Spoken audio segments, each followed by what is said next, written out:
Buenas, ¿qué tal? Hoy vamos a meternos a fondo con un texto que, la verdad, tiene miga. Mucha amiga. Es un manifiesto, una de esas declaraciones de principios con un título que ya de por sí da que pensar. Sí. Se llama Fe bajo andamios, un manifiesto de atrofia cultural. Justo.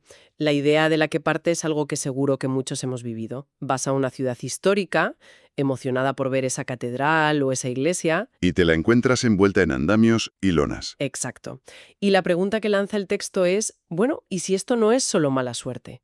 ¿Y si es el síntoma de algo más? Profundo. Ese es el punto de partida. Nuestra misión hoy es esa, desgranar un poco ese argumento, ver qué hay detrás de esa indignación que expresa. Exacto. Porque la tesis central, y es muy potente, es que esos andamios, que a veces se quedan ahí durante décadas, son una metáfora. Una metáfora, sí. Una metáfora potentísima de una civilización que ha puesto en pausa sus propios cimientos, los espirituales, los culturales. Claro, es que la imagen es muy buena. Un andamio no solo oculta, también, no sé, proyecta una imagen de fragilidad, ¿no? Fíjate, el manifiesto distingue muy bien. No habla de una restauración de 3 o 5 años, que es necesaria, claro. Por supuesto. Habla de lo que llama la prolongación indefinida del cierre. Y ahí es donde la cosa cambia. Ahí está la clave. Es el punto en el que el cuidado, digamos, se convierte en ausencia. En ausencia. Me gusta esa idea. Un templo que pasa años, a veces una generación entera, cerrado, pues deja de ser un espacio vivo. Se convierte en otra cosa. Se transforma en lo que el autor llama un monumento suspendido. Un monumento suspendido. Ya no es un lugar de encuentro, de memoria o de fe. Es como una pieza de museo guardada en un almacén a la vista de todos. Y esa es la raíz de la frustración que articula todo, ¿no? La sensación de que se pierde la función en nombre de la conservación. Justo ahí. Se está perdiendo lo esencial en nombre de lo material. Y aquí es donde la cosa se pone de verdad interesante, porque el manifiesto describe un contraste que se ve en la calle. Ajá. Mientras estos templos históricos están, como dices, suspendidos, el paisaje urbano se llena de nuevos lugares de culto, de nuevas comunidades. Sí, ese es un hecho. Y uno podría pensar que el autor critica esta diversidad, pero no. Insiste en que eso es simplemente la historia en movimiento. Claro. Entonces, si el problema no es que aparezca lo nuevo, ¿dónde está la inquietud? ¿De dónde nace? Pues la inquietud, según el texto, nace de la sensación de desequilibrio. Desequilibrio. No es una crítica a lo que llega, para nada. Es más bien un lamento por lo que parece que se está abandonando. O sea, por lo propio. Exacto. La queja es que la tradición que al final dio forma a la identidad de un lugar parece relegada al polvo de la restauración eterna. Uf, qué frase. El muy visual. Mientras otras expresiones florecen, que está muy bien, hay una sensación de desatención hacia la propia herencia. El manifiesto no dice fuera lo nuevo. No. Dice ¿y qué pasa con lo nuestro? Entendido. No es un ellos contra nosotros, sino una pregunta mucho más introspectiva, ¿no? Totalmente. Y en esa línea, el manifiesto apunta a un culpable muy concreto, que es la burocracia. Lanza preguntas muy directas. Sí, casi retóricas. ¿Por qué hay obras que duran décadas? ¿Por qué se sacrifica el acceso y la vida de un lugar en nombre de procesos que parecen no tener fin? Sí. Pero a ver, es importante entender cómo conecta esa crítica con el propósito de estos edificios. Es fácil culpar a la burocracia como si fuera un monstruo anónimo. Ya. Y hay que ser justos, muchas veces hay una complejidad real detrás. Restaurar un rosetón gótico del siglo XIII no es cambiar una ventana, ¿sabes? Claro, me imagino que no. A veces faltan artesanos que dominen técnicas antiguas, o los estudios del terreno se alargan años. O simplemente, y esto es muy común, no hay dinero. Vale. Visto así, no peca el manifiesto de ser un poco idealista. Es decir, ¿es realmente viable mantener abiertas y en perfecto estado todas las iglesias históricas de un país todo el tiempo? Es una objeción muy razonable, sí. Quizás esta atrofia es solo la consecuencia inevitable de tener un patrimonio inmenso y unos recursos que son finitos. Y el manifiesto la roza, pero no la aborda de lleno. Su argumento no es tanto técnico o económico, sino filosófico. Ah, vale. Lo que critica es la mentalidad que parece haberse instalado. La idea de que el valor de una iglesia reside solo en su piedra, su arte, su arquitectura. Y dice que es más que eso. Claro, recalca que es todo eso, pero también es un espacio de sentido colectivo, memoria y trascendencia. Entiendo. Y desde esa perspectiva, la burocracia se obsesiona tanto con lo material que, se olvida de lo simbólico. Claro. Cuando cierras un templo 20 años, no solo se interrumpe el turismo, se corta la continuidad simbólica de una civilización. Es muy potente esa idea. Hay una frase en el texto que es, vamos, una bofetada. ¿Cuál?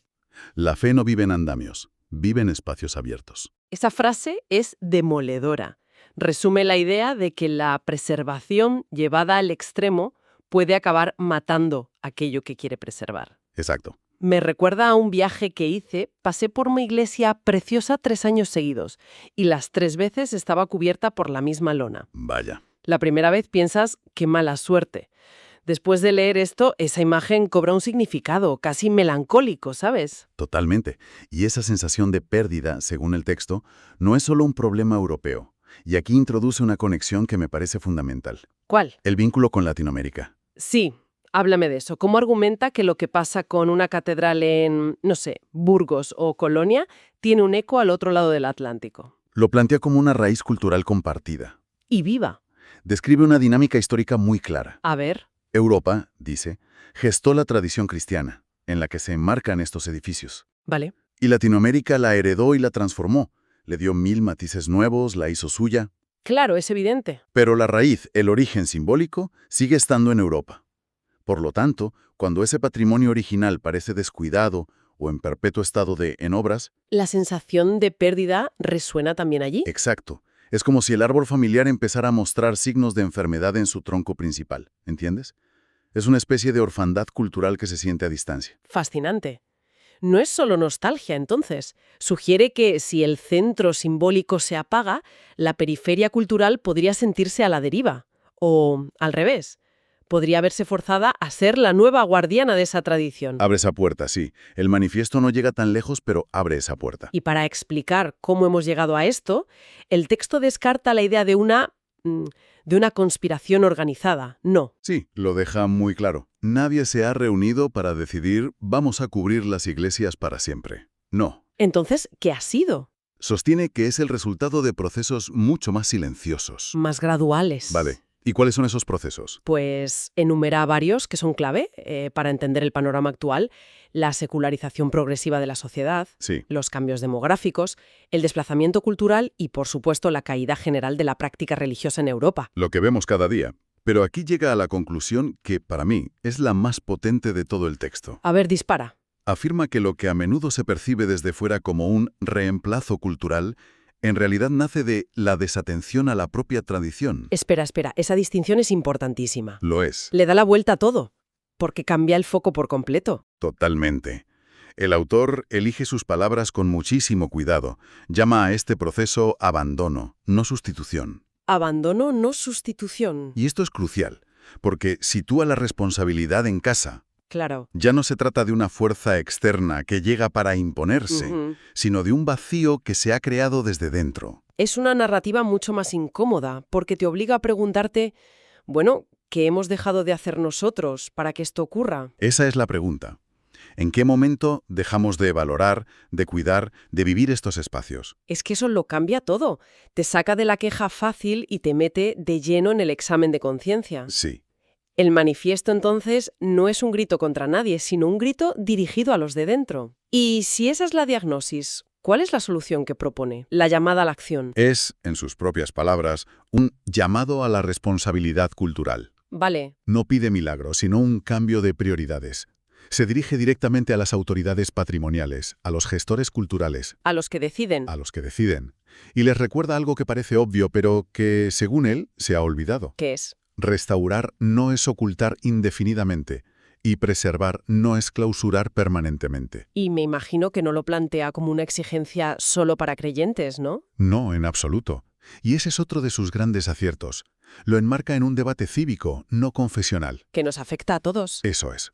Argumenta que mantener estos templos vivos y accesibles no es un privilegio religioso, sino un acto de preservación cultural para toda la sociedad, crean o no. Son parte del paisaje. Son, y cito de nuevo, memoria viva y continuidad histórica.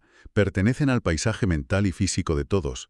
Quitarle el acceso a eso a una comunidad durante décadas es amputarle una parte de su memoria colectiva. Entonces, si juntamos todas las piezas, el panorama que dibuja el manifiesto es el de una cultura que, por una mezcla de desidia, burocracia y olvido, está dejando que sus propios símbolos se vuelvan invisibles. Ese es el resumen. No es un ataque a la modernidad, Ni a la diversidad. Exacto. La conclusión lo deja clarísimo. La preocupación, dice el autor, es contra la sensación creciente de que las raíces espirituales que moldearon Europa y Latinoamérica permanecen cubiertas, pospuestas o invisibles en su propio territorio histórico. No es una batalla contra el futuro. Es un ruego para no olvidar el pasado, y termina con una advertencia muy sobria. ¿Qué dice? Que una civilización no desaparece de golpe, por una invasión o una catástrofe. A menudo se diluye cuando deja de cuidar lo que la originó. Es un final potente. Toda esa indignación del principio no es más que un intento de sacudir a la gente, un llamado a recordar. Un llamado a recordar que las piedras también hablan, como dice el texto, y que si las mantenemos demasiado tiempo en silencio bajo una lona, La memoria colectiva corre el riesgo de desvanecerse. de quedarse afónica. Pues la verdad es que nos deja con esa imagen, la del andamio, como un símbolo muy poderoso que va mucho más allá de la religión o la arquitectura. Sí, trasciende eso. Es la idea de una cultura que pone en pausa sus propios fundamentos, que los cubre por miedo a que se estropeen y al final se olvida de para qué servían. Y eso nos lleva a una última pregunta, una para seguir dándole vueltas, ¿no? A ver, El texto se centra, lógicamente, en los espacios físicos, en las iglesias. Pero si usamos su misma metáfora, esa del andamio que oculta, sí, ¿qué otros andamios, ya no de metal sino conceptuales o ideológicos, podrían estar cubriendo hoy los elementos fundacionales de nuestra cultura? haciéndolos invisibles o inaccesibles para las nuevas generaciones. Exacto. Ya no hablamos de piedra. Hablamos de ideas, de relatos, de valores. Ahí lo dejo.